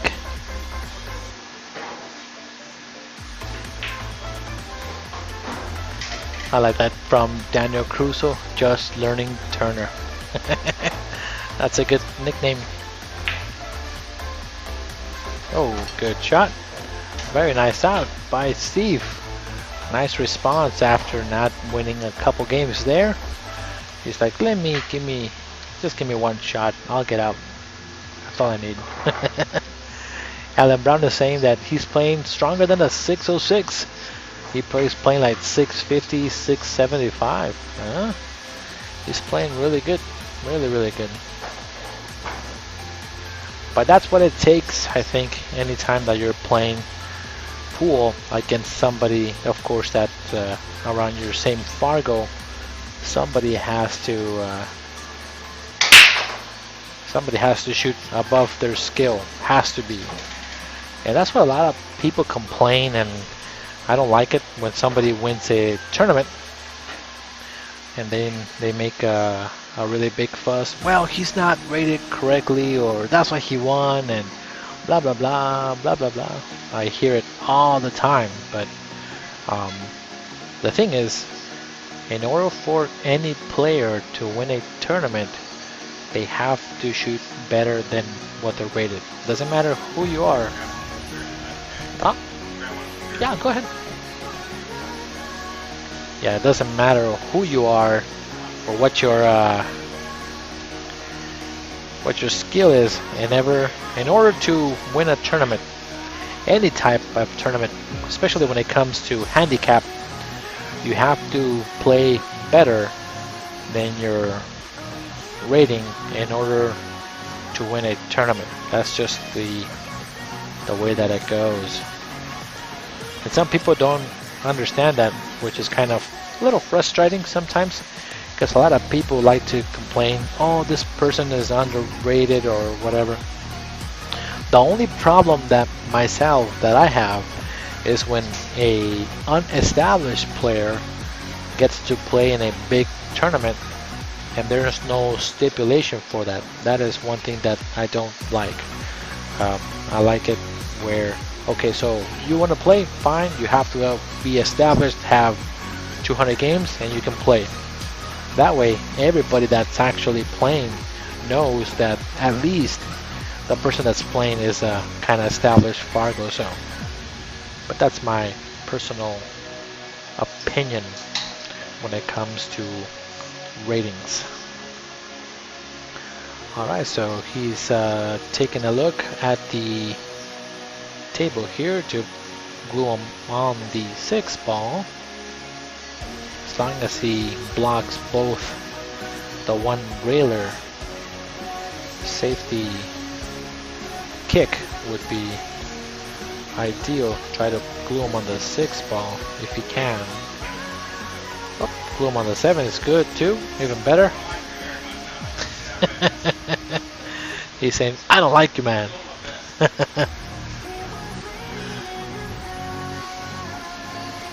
Chanel says, good run, Steve. Yeah, he made a really good run last time. He's gonna have to be creative here.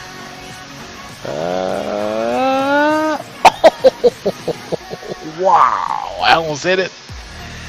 Oh, wow, he almost hit it. I thought he hit the one. Almost. I was so close. Ah, so close. Okay, so now everything's kind of open. Okay, this is where a lot of the lower ranked players want to get the 3 foul. You don't get the 3 ball here. You actually run out. So the reason that you run out is not too complicated. Oh, he barely made it. He should have missed it that.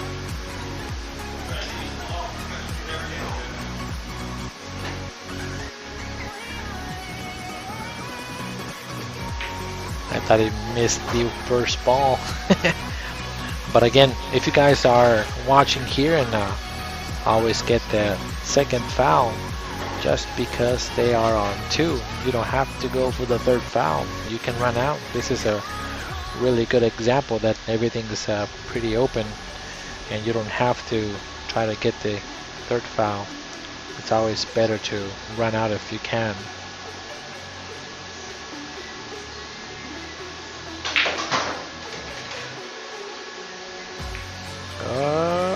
Move. Oh, he almost got it. I'm not sure why he went that way with inside. I think I would have gone with outside and caught the 4 ball on the side because I think it went. And with that stroke that he had, it would have been better. But now, because he is in trouble, you gotta understand that Steve is in 2, so.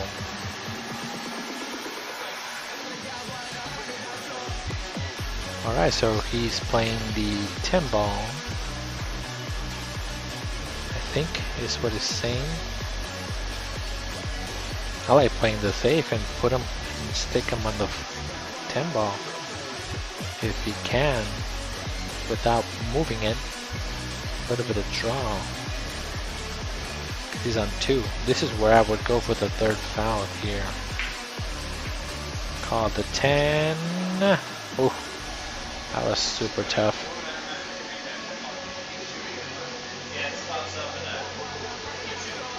So now Steve is asking, so if you make that 10, do you win the game? Nope. Then you have to spot the 10 and keep shooting.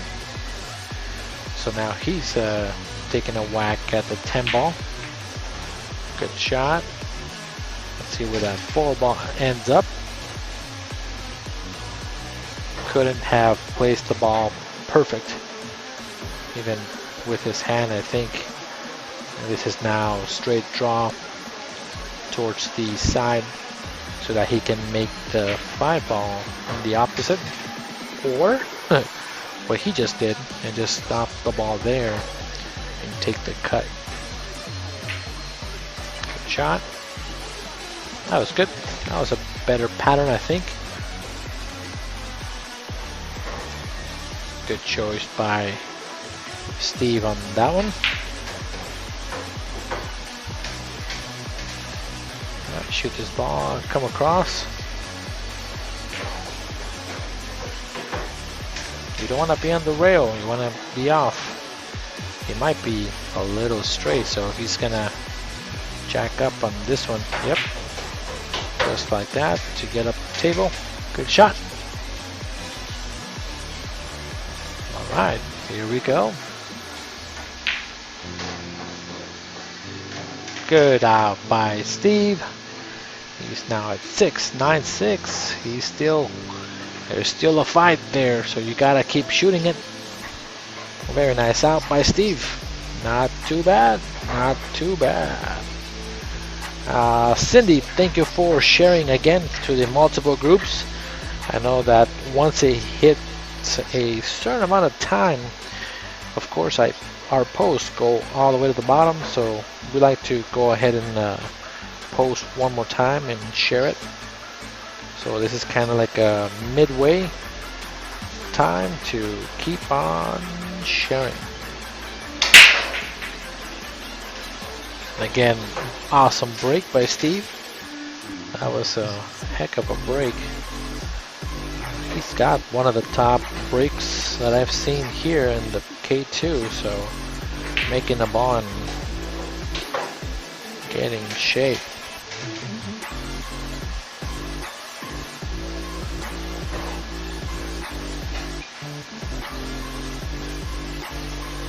He's playing safety pretty well.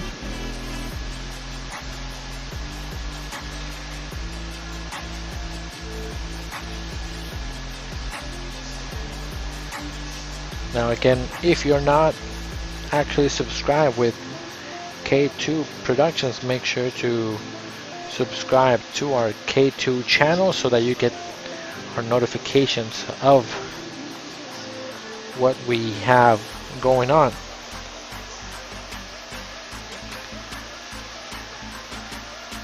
Kid Casey says that both of the players are wearing U of A gear. I do like the U of A team myself.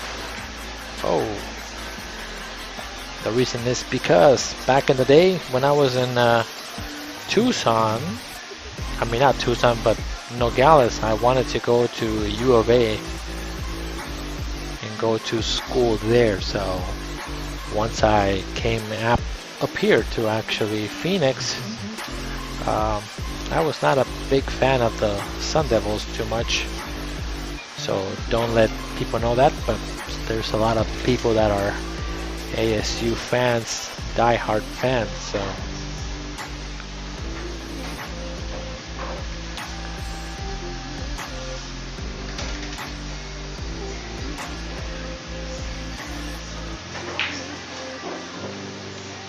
I think Steve's out.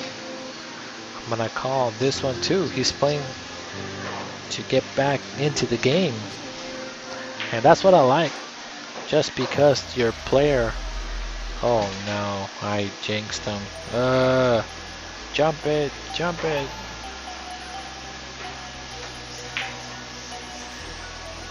Yeah, he could have possibly jumped and made it. I think the whole jumping a ball is not a lot of the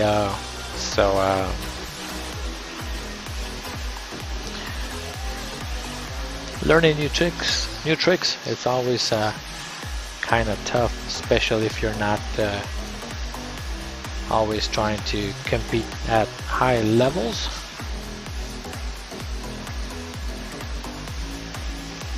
Oh, this is gonna be that's a tough shot. He's jacked up on it. Just gotta cut it. We'll see. This is a tough shot. Oh my god. That was ridiculous. That was too good. Oh my god. That's so annoying. Greg Berman says, go Gators. He's watching from Florida. I do like the color of the Gators though. Yes, Kit. He's asking me, ¿por qué no me gusta el Diablo del Sol? Yeah, that is exactly the name of that. When you say it in Spanish, talking about Spanish, it is 10-6 in a race to 12. And it's not that I don't like the Sun Devils. I was born and raised in Nogales. Tucson is super close to Nogales, and when I was growing up I wanted to be actually going to U of A, and they have red, white and blue. My favorite color is blue, second favorite color is red, so there you go. Rob Thomas says that was a great shot on the 8. Yeah, that was just ridiculous shot that he just came up, he was jacked up, fired it in. I think I found myself a new player for my Masters team. I need for him to join APA and play on my team for Masters. Yes, the orange and blue, Greg. That is pretty cool colors for the Florida Gators. Oh my god, good shot by Steve there. And he got perfect shape too. Whoa, what a shot. Very nicely done there. And if he gets shape here, I'm gonna be impressed. Oh my god. What the heck?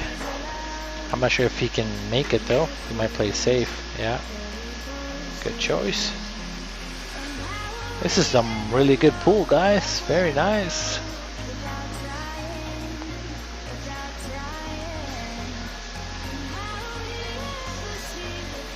This is exactly why we like to watch some great pool where not a lot of misses, and then people actually play really good. Not too many misses, because I know a lot of the people that like to tune in, they don't like to see too many people miss. I've noticed that, but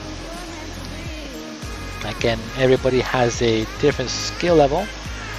We have to kind of appreciate everybody that steps up to the plate to come and put some cash on the table to play, so gotta give it to them. And again, we are also providing this free stream to everybody that's out there watching.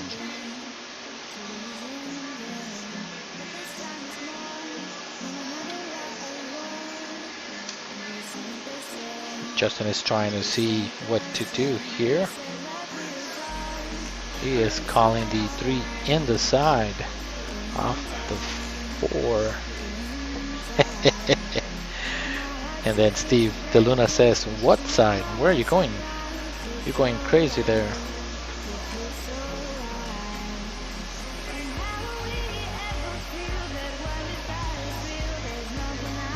Alright, we'll see if he can masse around the 9. This will be a great shot to see from here. Oh, he overcut it. That would have been a great attempt. Got a little lucky on the leave, but that's not too bad.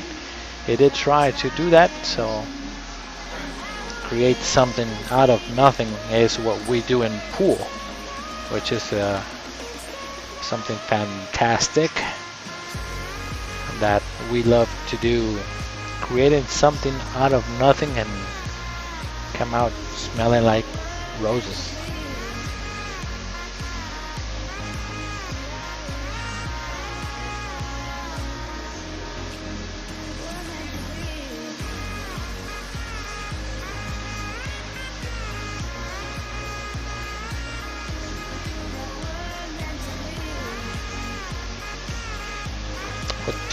What to do. Alright, so he's gonna try to cut this 3 ball. He is gonna clip that 10. Let's see where it ends up going. I think he might be stuck on the rail after shooting it. Nope. Came out actually nice for the 4 as he made that 3 ball. That was a good try. Very nicely struck and almost got what he wanted. Alright, so Steve is playing safety one more time here. Let him see the ball.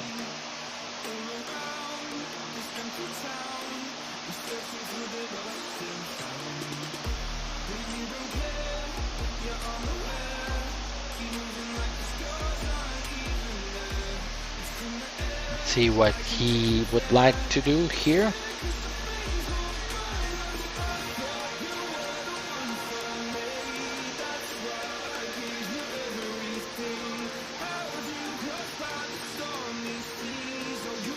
Daniel Cruz says that's why Efren is a magician.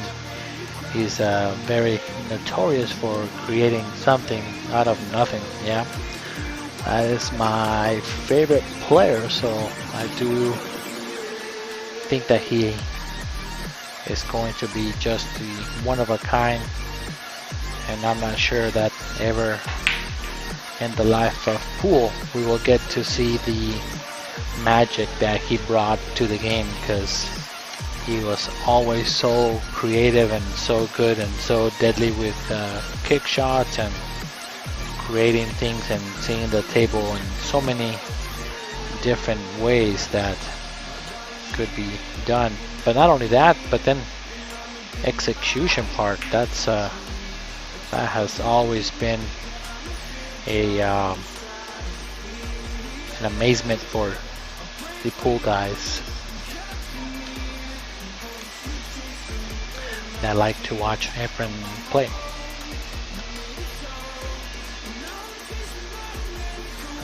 So this is a kind of a tricky situation to get to that 4.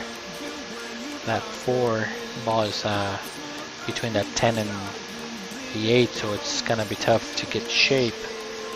He could go 1, 2, 3 rails and try to come between the 6 and the 5, and then the ball kind of floats in the middle of the 8 and the 4. You gotta avoid hitting the 5, but in order to possibly make the ball, just go with low. It's a little easier. Try to come above the 5. Okay.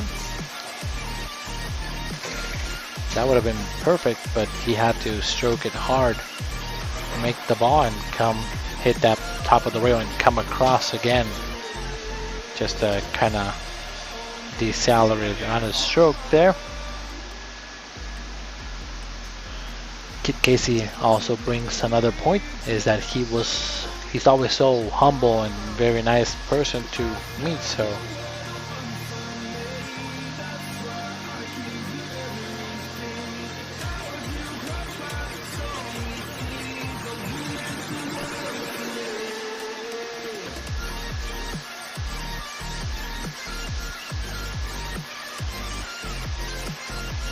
gonna jack up and spin it off the rail here, but I like calling the corner pocket just in case it goes.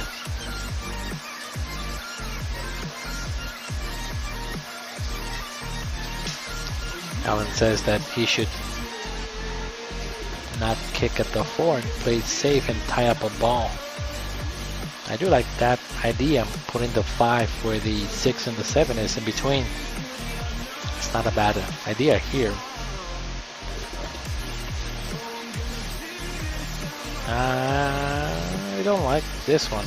I like the other way that he was saying there, coming from behind the 8, but I mean behind the 4.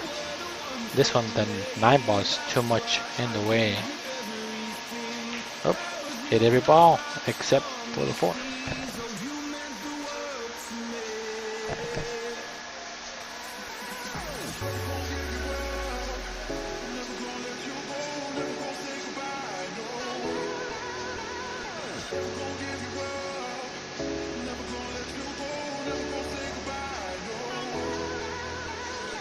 Alright, so now Steve can have possibly an out.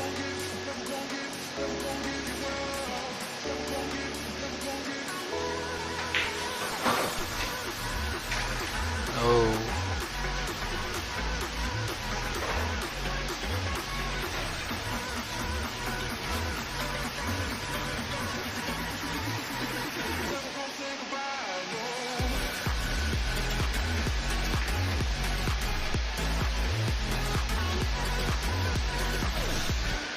Pretty good safety there.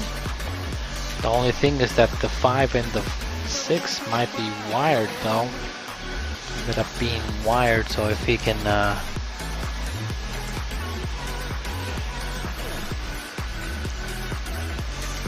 kind of make it, he will be in good shape. So he's gonna try to kick that 6 ball and hit that 5 on the bottom side.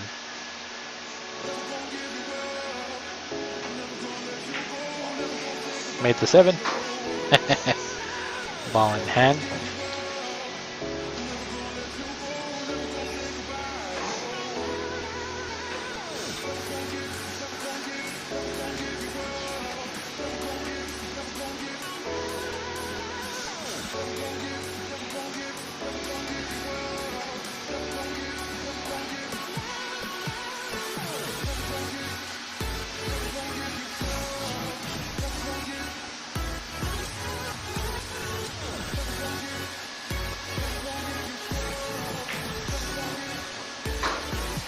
Alright, so now he can come 3 rails, get shape on the 8, should be good.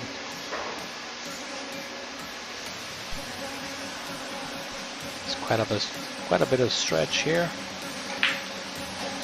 Oh, 2 rails is also another option. Not too bad.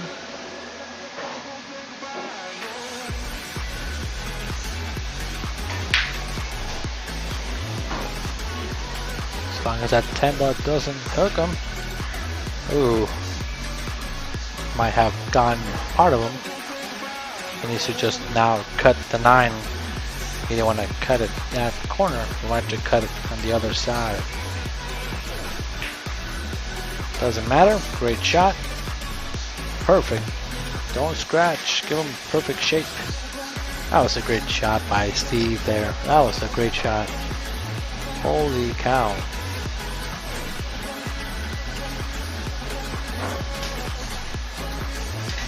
Oh my god. No way. That's the second one that happens to. That's gonna put Justin on the hill.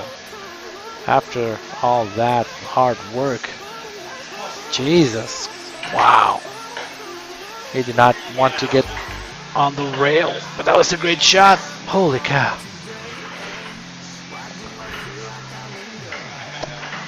That was unfortunate there. 10-6, I mean 10-7.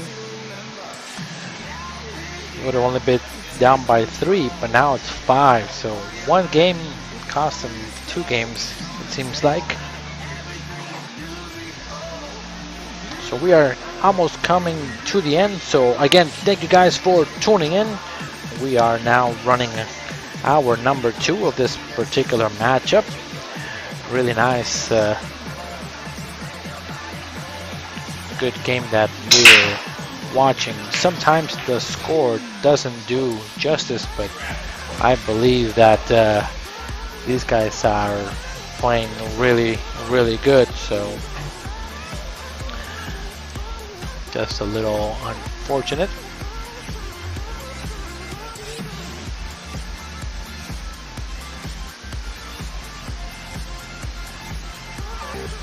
So now Justin can try to close it out.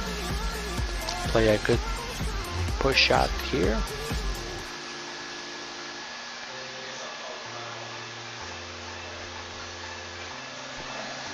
Justin is going for the shot here.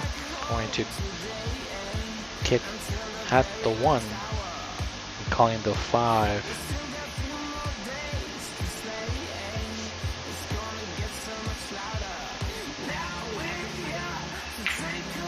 Oh, nice shot. Nice kick.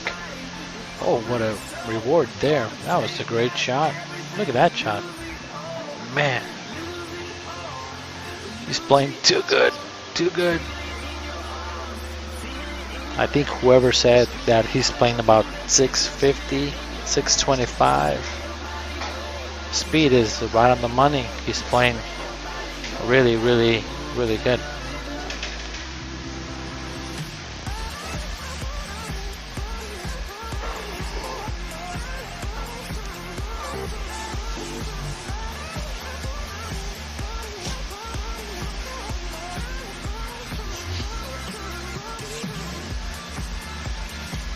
Yeah, Bobby, I agree. That was a great kick shot. Alright, so now this is where the creativeness comes to play. Do you shoot the 1 ball in the side and then force follow it, just barely graze the 3 and try to make the 2 ball in the same side? Or do you try to do what he's doing, going into the rail and then try to come and bump the 3 and the 2? But it's really hard to judge where you can actually hit the 3 and the 2 ball if you're coming off the rail. So yeah, that was the only concern. See, I like shooting possibly the 1 ball in the side with forward English at the same time. I know exactly where the cue ball's gonna make contact with the 3, just barely nudge it. 3 ball passes, I mean the cue ball passes the 3, and then the 2 ball can be made on the side. That's what I was thinking behind the booth.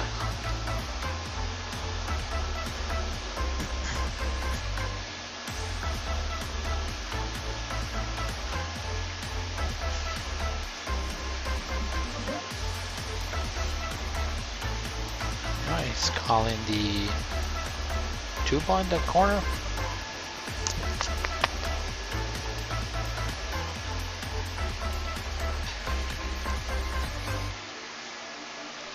It's gonna come between the 3 and the 4.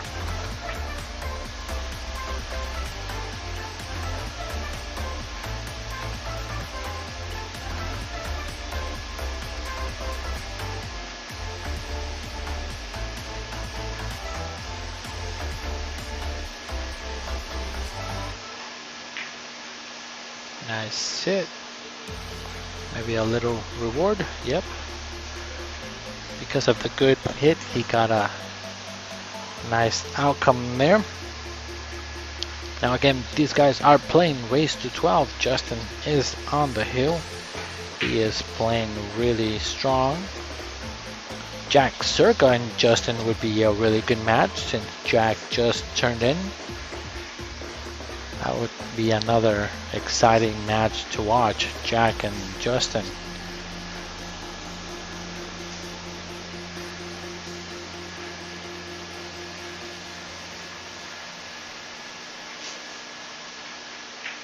And of course, we would love to see Steve DeLuna play one more time here at K2, and possibly a good match for him would be, I think, Chris Carpenter also, or Adam Payan.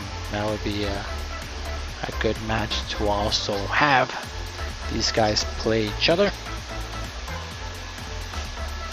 I'm just thinking of the people that have come to play here at K2. Oh, he hit the point. He hit the point, and hit the point does not go. You gotta hit it clean. Clean in the pocket, it goes. Anywhere else, it does not. It stays up.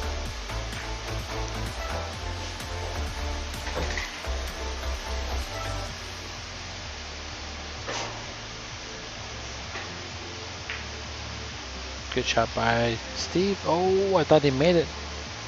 I thought that was gonna be good. Uh-oh. Now Justin is coming back to the table. It should be pretty standard out from here, as long as he can make that 5. I think just a stop shot would be good. Okay, I like that option better. Good choice. That way he gets good shape on the 5. This is just baby makes now 6, 8, and 9.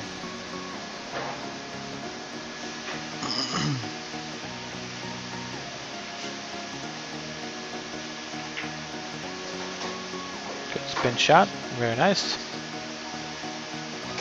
This is coming to an end, guys. I'm gonna go ahead and call it. Que onda, Spanky? Thank you for tuning in. A little late, but I just saw your post.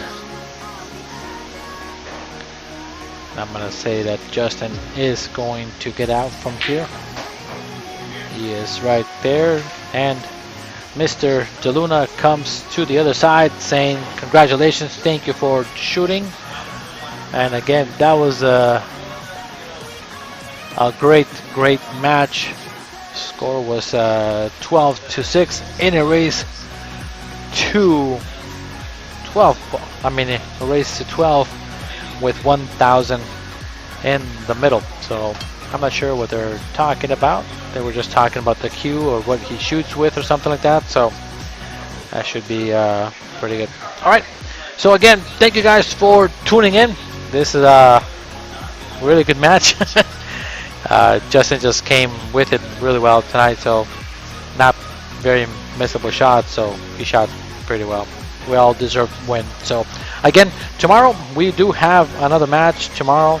Let me double check really quick who is playing tomorrow to tune in.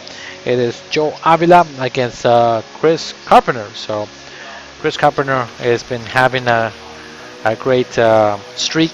Let's see who can stop him a little bit though, because he's like a freight train right now at K2. So Again, thank you guys for tuning in, and I'll see you guys tomorrow. See you guys on the next break. So, see you later.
Oh, sir, that was my grandma's.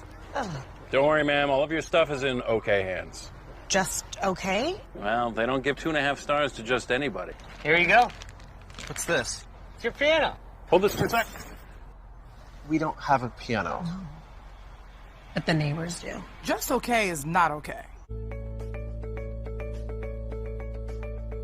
Looking for a moving company that's on time, isn't milking the clock, and doesn't charge for shrink wrapping items, disassembling, and reassembling furniture? Would you value a team of hardworking guys that care about your belongings? No, really. Like, if any of your possessions were damaged or lost during the move, they'd cover it that same day. Well, Aaron Movers in Phoenix is serious about quality service, and we feel like we've mastered the art of moving. Since 2001, we've grown our well-known reputation of precaution, speed, courtesy, and planning. We've held every member of our team to a high standard and have never dropped the ball. Now that I think about it, we haven't really dropped much of anything over the last 17 years. We understand that nothing we touch belongs to us, and that we need to handle your belongings better than we'd ever treat our own. Because, in case you didn't know, you're the boss on moving day. Listen.